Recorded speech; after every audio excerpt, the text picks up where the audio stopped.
My sister-in-law snooped and stole our baby's name, then announced it right after she gave birth, but her face immediately dropped when she realized that we tricked her. So I have been married to my husband Kevin for 5 years. We have a 3-year-old daughter, and I'm currently pregnant with twins. My brother-in-law Terrence has been married to his wife Jess for 7 years. Jess and I are total opposites. Jess and an extrovert. She's kind of loud, boisterous, and some would even say abrasive. I'm an introvert. I'm not quiet or shy, but I am reserved. I'm also very observant. The first time I met Jess, I told Kevin that we would be like oil and water. We have never been overtly hostile towards each other, but also have never gone out of our way to bond. Jess and I have been in a one-sided beef since the day Kevin and I started dating. I give her zero thought if I don't have to, and yet I live rent-free in her mind based on snide comments she's made over the years. The reason why is jealousy. Kevin and I dated for only a year before we got engaged. We then were married. Within 6 months of that engagement, we had an actual wedding with a ceremony and reception, went on a honeymoon, bought a house in the burbs, and got pregnant in rapid succession. Both of us have good careers and are financially stable. Mother-in-law, father-in-law, and Neil all adore me. Jess and Terrence did not have a similar path. They had been on and off since they were 19-20 with Terrence, never really wanting to commit. During one of their breaks, Terrence got a FWB pregnant and now has an 11-year-old son. This has always been a sore subject with Jess due to her fertility struggles. Fibroids. When they finally got back together, she pressed him for marriage until he relented and gave her a shut-up ring. They went to the courthouse on a random Tuesday, then had dinner at Red Lobster afterwards, and went back to work the next day. Not trying to be shady, just relaying the facts. They now live in a 2-BR apartment in a call city while working hourly jobs. They aren't minimum wage or anything, but constantly need OT to make ends meet. This has led her to resent me over the years. She thinks everything has come easily to me and has let that fester. There was a time a few years ago at a gathering where she got drunk and got into an argument with Terrence. I think her attitude that night stemmed from seeing me with my infant daughter to hurt him. She blurted out that she married the wrong brother. Everyone was shocked. I wasn't. She just said the quiet part out loud and revealed what I already knew. So I poked her a little and said, "Really? Which one?" That's kinda gross, since both were minors when you met them. Context: Kevin and Terrence also have a younger brother, Tim. Boy, did she fly off the handle after that lull. To this day, she claims to have no memory of that night. Anyway, now I know there is a new reason why she resents me. Unfortunately, Terrence and Jess had fertility issues for several years before finally having their son a couple of weeks ago. Prior to this, Jess was very odd towards us when I was pregnant with our daughter. The best way to describe it is hot and cold. One minute she pretended like she didn't care while we were talking about it at family gatherings, the next she was volunteering to throw the baby shower. I gave a firm no to that. We both assumed the behavior was because of their fertility issues and didn't think too much of it. But the strangest thing she did was almost demand to know what we were naming our daughter before we announced it. She asked us constantly after our gender reveal and got visibly annoyed when we just laughed her off and said it was a secret. We couldn't understand why the hell she cared so much, as she was not expecting at this time. Regardless, we didn't share the name with anyone. When our daughter was born and her name was finally announced, Jess was kind of obsessed with it. I don't know how to explain it. She just kept going on and on about how beautiful and unique it was. To this day, she comments about how different it is. The name we chose is a pretty common Welsh name, which wouldn't be all that different except for the fact that we are African American. LOL. I've always gravitated towards names from different regions and found and fell in love with the name years ago and never shared it with anyone before. Kevin fast forward to both of us being pregnant at the same time. Jess' odd behavior continued towards me, but this time it was more blatant. Snarky comments under the guise of jokes about how big I was going to get with 2 babies and that my body would never snap back like it did after our daughter. She even accused us of getting pregnant on purpose after she announced her own pregnancy, even though the whole family knew we were actively trying. And at the time of her announcement, I was already a few weeks along and didn't know one thing about me. Introvert or not, I'm no pushover and will stand up for myself, But I chose to ignore Jess because I knew that would get to her more than confronting her would, since she seems to thrive off drama. Jess was obviously much further along than we are. However, we did have our gender reveal prior to Jess giving birth, and right on cue, the baby name interrogation started again because they decided not to find out the gender of their baby in advance. Jess kept hounding us for both of the names we had already picked out, but again we declined to answer. After days of this, I got annoyed and asked Kevin if he thought the reason for her insistence was so she could use the name first, since she was due first. He kinda chuckled until he realized I was serious and said he didn't think so, but that anything was possible. So I said, let's test it. We were due to host my father-in-law's birthday at our house a couple weeks later, and I decided to leave something in the unfinished nursery with a girl and boy name on it and see if Jess went snooping because Kevin thought it was silly. He said he would give me $20 if she did it. So I went on to some site where you can order custom name wall decals and put in the names Aria Rose and Sebastian Ali. These are names that we like but aren't remotely close to what we chose. This will also be our last pregnancy, so even if Jess did use them, we wouldn't care. I didn't complete the order. I got to the final page and then printed it out and hid it in a dresser drawer in the nursery. The party goes off, but because we were busy hosting, we never noticed if Jess disappeared for any extended period of time. When I went into the NICU the next morning, nothing was out of place and the order sheet was still in the exact location, so we both just went VLP and forgot about it. I did, however, notice that Jess never asked us about the names again. Then Jess gives birth. We went to the hospital to give our congrats when we go in and see the baby. I asked what his name was, and man, I cannot properly explain the poop-eating grin that came over Jess' face as she says Sebastian Ali. I mean, she was really proud of herself, and honestly, it's the most vindictive I have ever seen her look in the years I've known her. But instead of reacting how she was expecting, I performed like I had graduated from Juilliard. Oh my god, that's such a great name. He's so cute. Look at his whittle face. Oh, I just love him so much. Welcome to the world, Sebastian. Auntie is gonna spoil you rotten. I mean, I am laying it on thick without an ounce of bother. The range of emotions on Jess' face went from shock to confusion to rage in a span of maybe 17 seconds. Meanwhile, my husband is holding in the laugh of the century. We later say our goodbyes, and he gives me a 20 in the elevator while almost crying laughing. All I could say was like, I thought this was 2 weeks ago, and we haven't seen them since because we wanted to give them time to settle in with the new baby. I have heard from my mother-in-law that Jess doesn't seem as thrilled about motherhood as she thought she would be considering how long it took them to conceive, but said it might just be baby blues. Obviously, I think she's just disappointed that her petty move didn't have the desired effect on us. I did share this with my sister, and while she laughed initially, she did say it was kind of an awe movement. So, am I the whole update 11 days later I haven't seen or heard from Jess since that day in the hospital? Terrence also hasn't communicated much with Kevin other than sports talk. However, my mother-in-law has been with them almost every day. She came over yesterday to go over some last-minute things for our baby shower that we are having this Saturday after Halloween. I am not due till late January, but with the holidays and twins tending to arrive early, we just wanted to get it out of the way.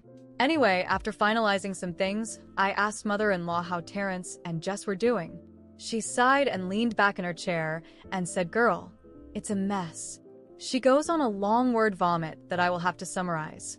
Basically, they've been at it since before the baby was born. When they were discussing names, Jess' list only consisted of girl names. When Terrence asked what if it's a boy, Jess was adamant that it wouldn't be, but if it was, they would just use Terrence Jr.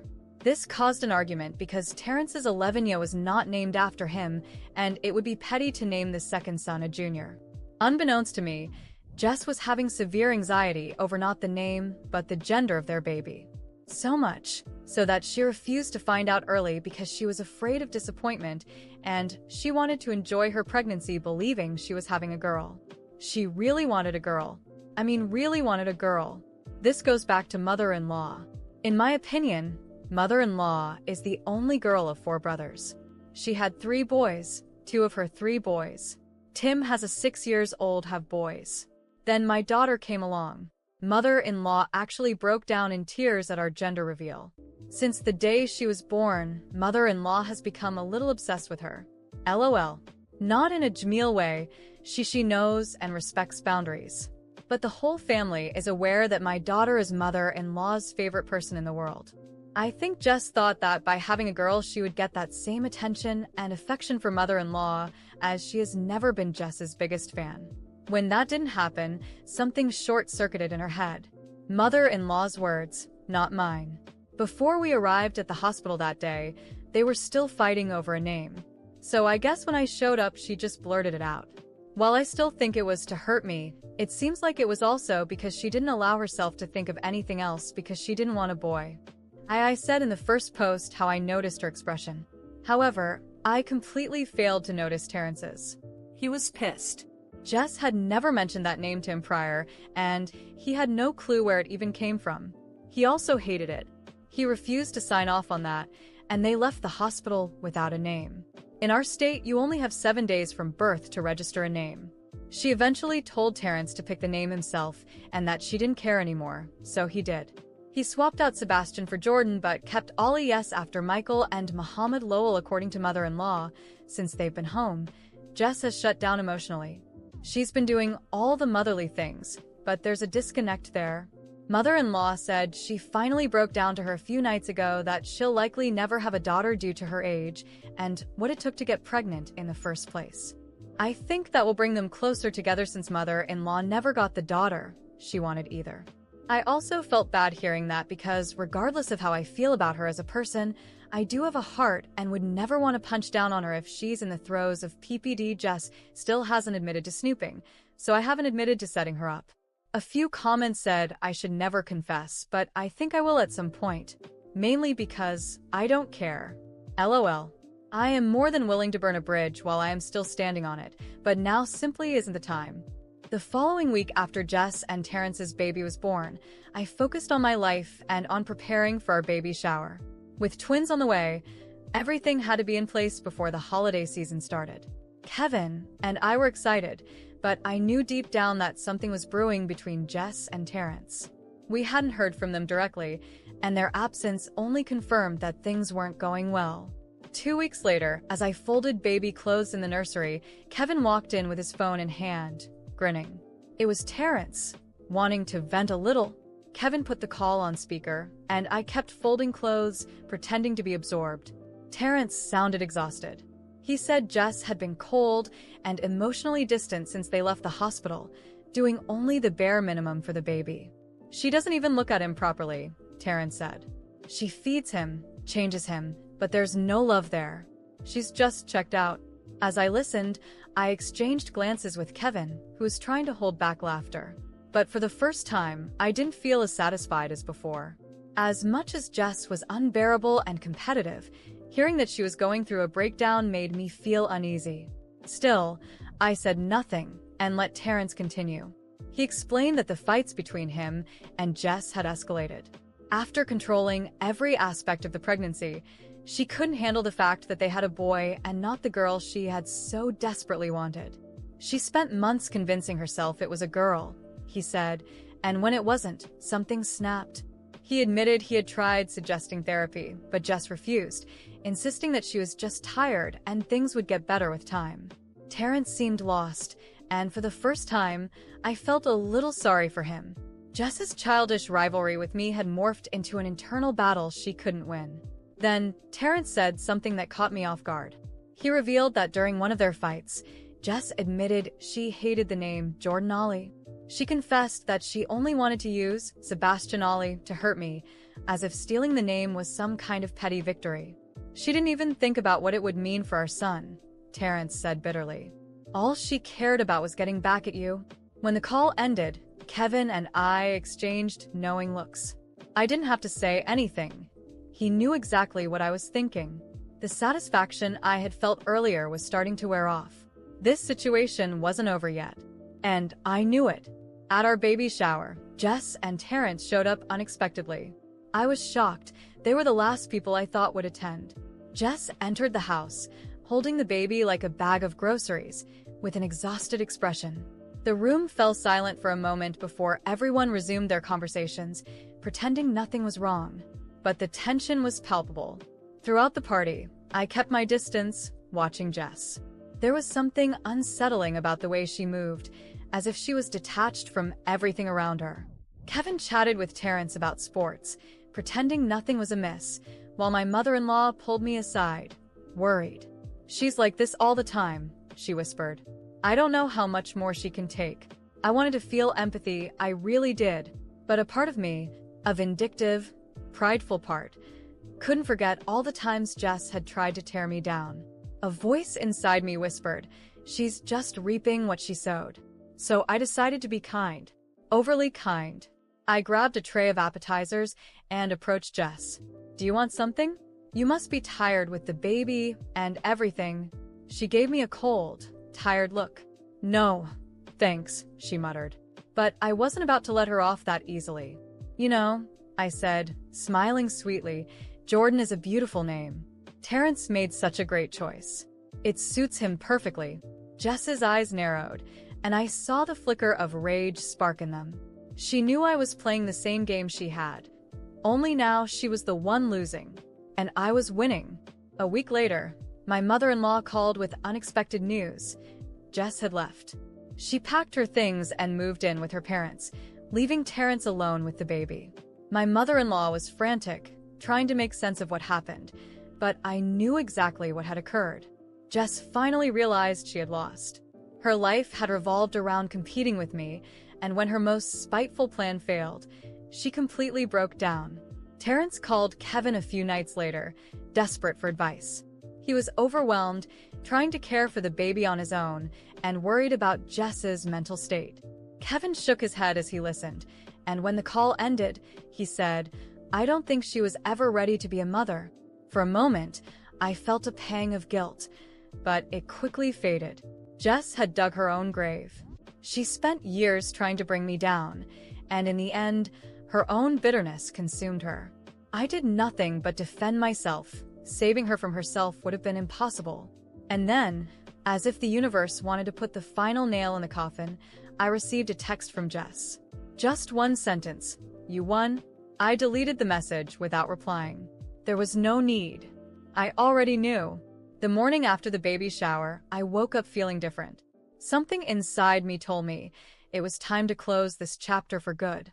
I was tired of Jess dragging me into her petty games, of watching her envy poison every special moment in my life. She had lost, and I knew the war was practically over. But some stories need a clear ending, and I was going to make sure she understood, once and for all, that messing with me was no longer an option. Kevin noticed the look on my face over breakfast. "What are you planning to do?" he asked, familiar with that expression. I shrugged with a calm smile. "Nothing illegal. I just need to set things straight." He chuckled. "As long as you don't end up in jail, do whatever you need to." With that, I made a simple but effective decision. I was going to confront Jess in person. No texts, no calls. It was time to look her in the eye and close this chapter the way only I could. I dressed casually but stylishly, knowing that appearance is one of the most powerful weapons, especially when dealing with someone like Jess. Then, I drove to her parents' house unannounced. When she opened the door and saw me standing there, her face flickered with a series of emotions: surprise, discomfort, and, finally, her familiar disdain. "What are you doing here?" she asked, her voice exhausted. I could hear the baby crying in the background, and the house was a mess. "Perfect. I came to talk," I said, my tone calm but firm. "We can do it here, or we can go somewhere private. Your call." She hesitated for a moment, but eventually opened the door wider, letting me in. I shut the door behind me with a soft click and got straight to the point. "Listen, Jess," I began, crossing my arms. "You tried. I get it. It was a decent attempt. But it's over."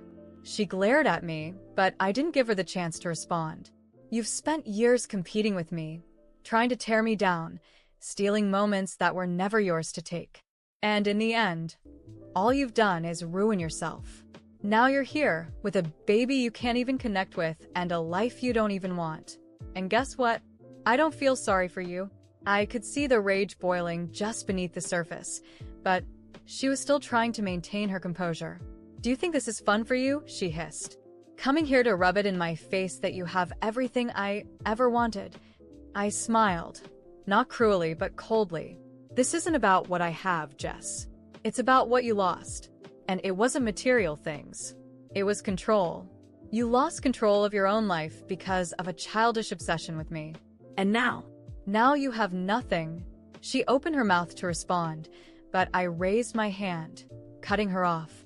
"Listen closely, because I won't say this again. I didn't come here to fight.